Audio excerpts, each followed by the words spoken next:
Oh, the minimum wage. Looks like that increase to 15 bucks an hour ain't working out so well. Hello everyone, I'm Ferlin Webster Jr. with MRC TV. So we know that many people have been fighting for the minimum wage increase to the mighty 15 bucks an hour. And some companies face political pressure to do this increase, and Amazon was one of those companies.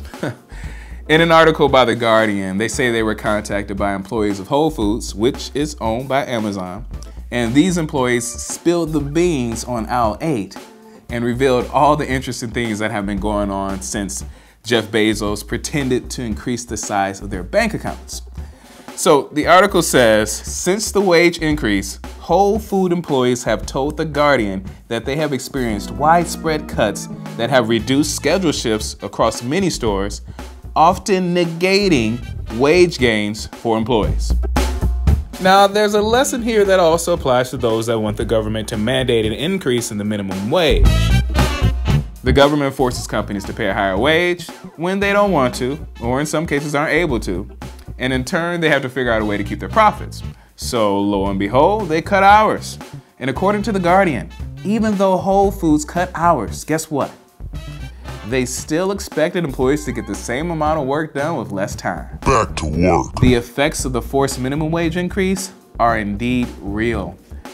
Look, if a company chooses to pay its employees $15 an hour because they can, then things are probably going to work out just fine. They're basically just passing off their boatload of earnings to their employees. But the problem is when Big Daddy Government comes along and points a gun to the back of these businesses' heads and says, pay more now. Then a lot of these businesses are going to be like, I can't, I don't have the money. And they'll be forced to cut corners and slash hours. They'll have to get rid of vesting plans and bonuses, like Amazon, along with whatever else is not absolutely necessary to have. Employees, thank you for gathering. Gee, I wonder what he gathered us here for today. Who knows, dude? So everyone, I have good news. Because the government demanded it, you are now going to be paid $15 an hour. Yeah!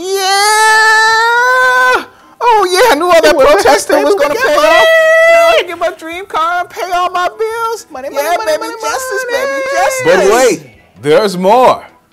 Because we can't actually pay you this new wage, or because we don't want to, we're gonna have to start cutting those hours. Hey, what? Wait, what does that mean? I mean, you're not gonna be working full time anymore, Brad. You're now a part-time employee. No benefits for you. What am I gonna do? How am I gonna get my dream car and pay all my bills? And Sam, I don't want to forget about you. You're only at 5 hours a week now. Your skill set isn't worth $15 an hour. Good luck paying your bills now. Dream car. Why would you do this? Well, I really don't want to be too hard on you guys. I mean, look at it this way. You did get what you wanted.